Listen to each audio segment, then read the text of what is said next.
Tapi memang untuk kecamatan lain saya turun Bang. Pertama yang saya benahi itu memang enggak garis-garis bawah. Untuk abang-abang Adinda ketahui, mungkin masalah parkir juga kita tahu semuanya kemarin. Juru parkir itu 1.200 orang. Kalau bicara Bu Ida, mau kemana disuruh dia bisa jalan tuh. Nah, itu paling garis bawah tuh Bang. Yang saya urusin apa lagi? Pasukan kuning, petugas kebersihan Bang. Petugas kebersihan ini merata di 15 kecamatan.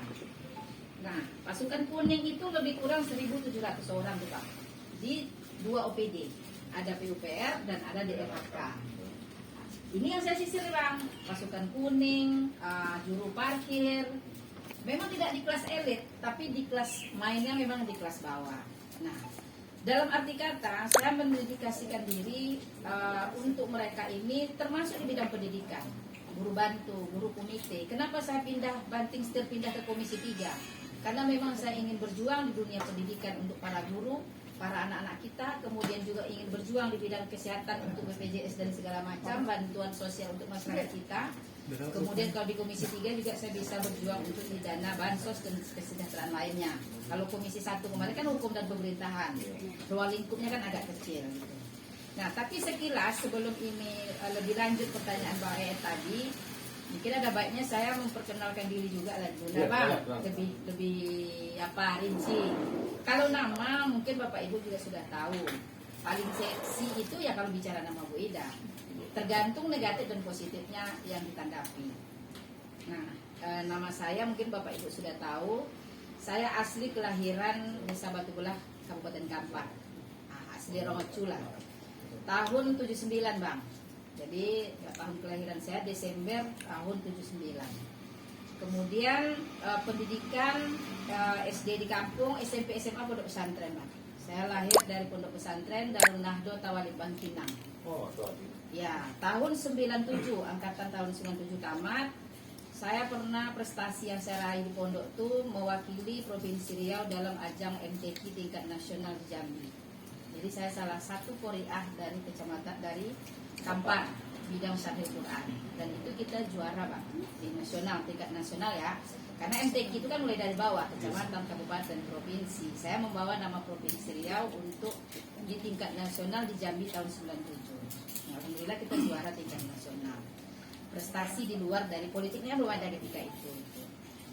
Nah, S1 saya di UIR Bang, Fakultas Hukum, dan saya pernah juga menjabat Ketua Himatara, Himpunan Mahasiswa Tata Negara UIR. Dan alhamdulillah saya juga lahir jebolan kumlot UIR 395 PK-nya. Nah, jadi kalau anak UIR kalau jurusan itu udah betul lah kan. Kemudian S1 S2 di Jakarta, Universitas Pancasila, juga HTN tesisnya. Nah, saya sebenarnya dulu di awal tidak berpikir masuk politik. Tidak ada berpikir masuk politik karena setelah saya tamat kuliah di UIR, alhamdulillah kan saya digandeng sama mantan gubernur yang kita lama, Pak Rusdi Zainal, sebagai legal opinion beliau untuk di pemerintah provinsi. Saya pegang 28 dinas di provinsi ketika Prodedia kedua sebagai legal opinion pendampingan dari dinas dalam menyusun anggaran Bang. Makanya ketika masuk DPRD Kota Baru, 1 rupiah pun Tempo tak bisa menyimpan uang dari saya. Saya pasti tahu di mana mereka simpan uang. Karena pengalaman yang saya bawa ketika saya belum masuk DPRD. Nah, dalam waktu berjalan, kebetulan kan Pak Rusli ini tersangkut kasus hukum. Tersangkut kasus hukum, saya juga bolak-balik ke beliau. Dan sekilas ketika saya dipercaya diamanah sebagai legal opinion beliau, namanya orang dekat gubernur ini kan jarang megang proyek Bapak Ibu. Semua punya perusahaan besar, jadi kontraktor segala macam. Nah, saya memang ketika itu beliau bertanya. Jadi ketika saya menjadi tim legal beliau, kan orang banyak juga bertanya nih, kalau bisa kaya, dikira saya dari DPRD ini mungkin kan. Dia tidak tahu dulu di mana gitu kan. Jadi ketika saya jadi tim legal beliau, karena memang saya terlahir dari pondok, dari pesantren, orang tua saya juga guru, saya mendedikasikan diri ini sebagai perempuan, sebagai ibu rumah tangga, bagaimana saya bisa menjadi seseorang khairunas anfa'uhum linnas, bisa memberikan manfaat kepada banyak orang, karena saya perempuan. Karena perempuan masuk untuk berkiprah itu agak ruang lingkupnya agak sempit ketimbang bapak-bapak. Saya berpikir bagaimana cara saya bisa membantu banyak orang.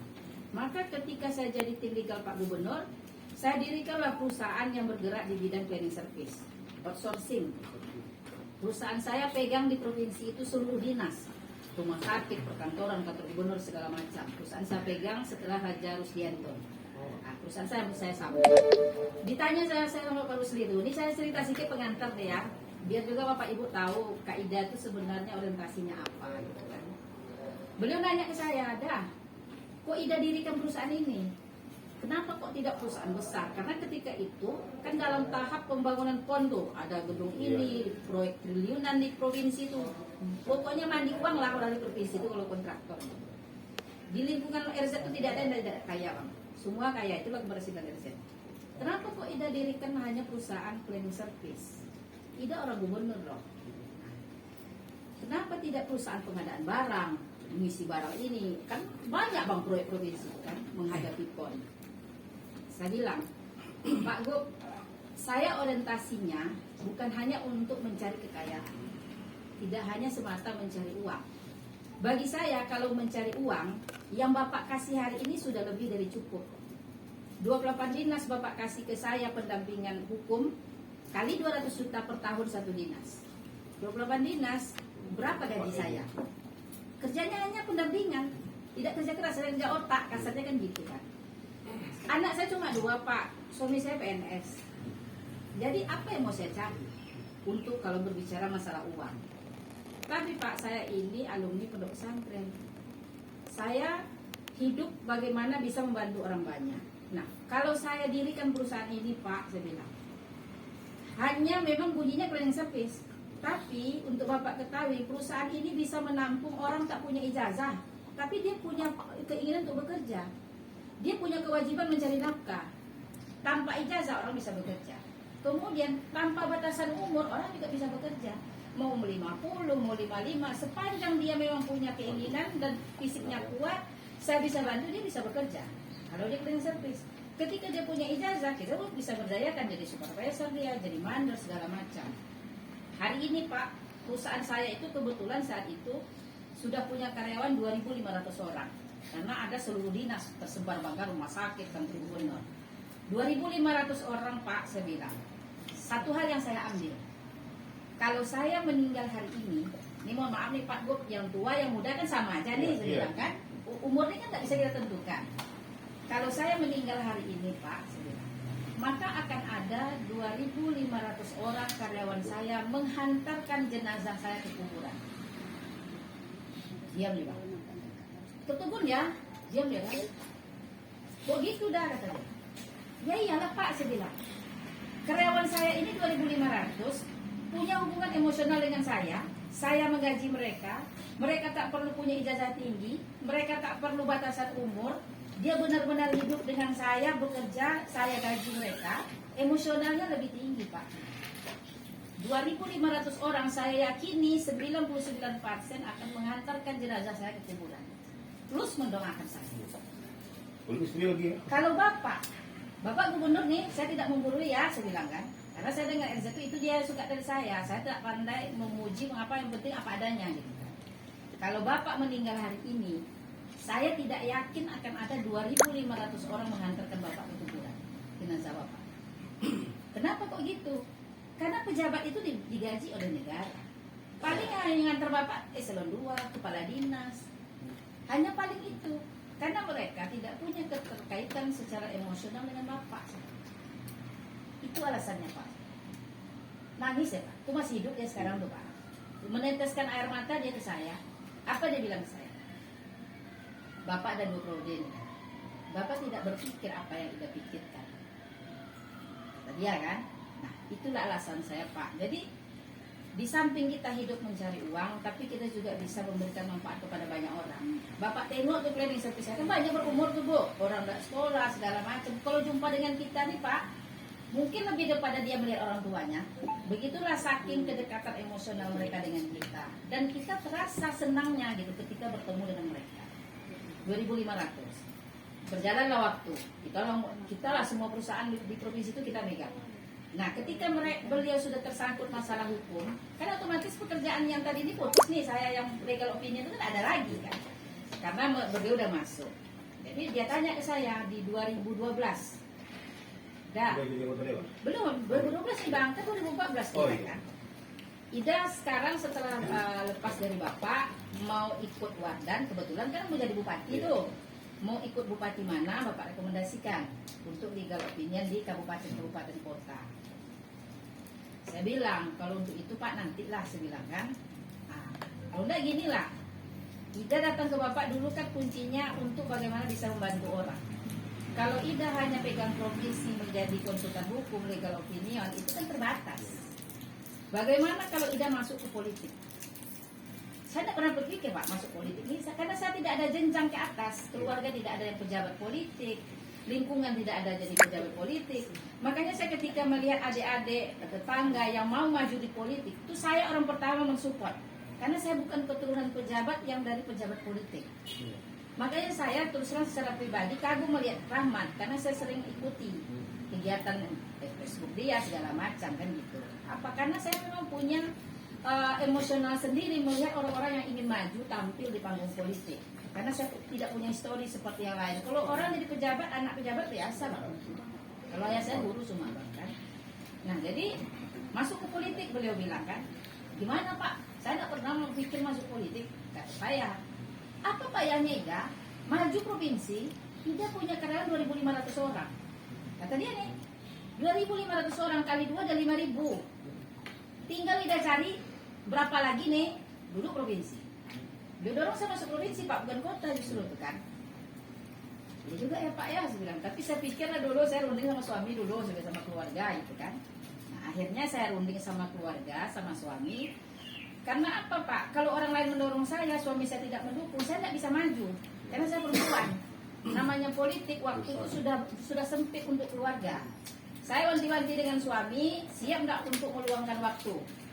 Karena jangan sampai rumah tangga kacau karena urusan jabatan. Saya tidak mau juga. Bahkan, nah suami saya setuju, tapi jangan ke provinsi. Gitu. Kita naik dari kota gitu. Jadi kita rintis dari bawah, nanti udah kita rintis baru kita naik ke provinsi. Akhirnya saya maju di kota 2014. Itu pun saking kosongnya kakak Rahmat, kakak tidak tahu lawan kakak siapa yang dicaleg di dapil Tampan tuh, Bu. Rupanya di situ ada Yosef, ada Wahyudianto, ada Sarbaini, para pemain lama, memang orang incumbent gitu kan. Cuma karena kita ini memang tidak berpikir ini lawan, ini siapa, tidak saya pikirkan dan bahkan namanya saya tidak tahu. Saya tidak cari tahu dia dari mana, dia seperti tidak ada Bu. Jadi, dah oke, maju nih Pak. Orang tentu setiap rapat mengagung-agungkan nih, oh Pak Wahyu, Yose, Sarbaini, kita ini kan bawang nih, tidak diperhitungkan lah kasarnya kan. Karena kita baru masuk dan orang tahu kan profesi kita hanya ini, tidak berkecimpung di sini gitu kan. Udah saya maju aja, saya tidak pikirkan Yose, saya tidak mau tahu Wahyu, saya tidak mau tahu Sarbaini karena saya tidak mau tahu cari itu. Yang penting bagaimana saya bisa menjadi wakil rakyat, maju sekali tidak boleh gagal. Konsepnya itu Rahmat. Jadi ketika sudah maju tidak boleh gagal.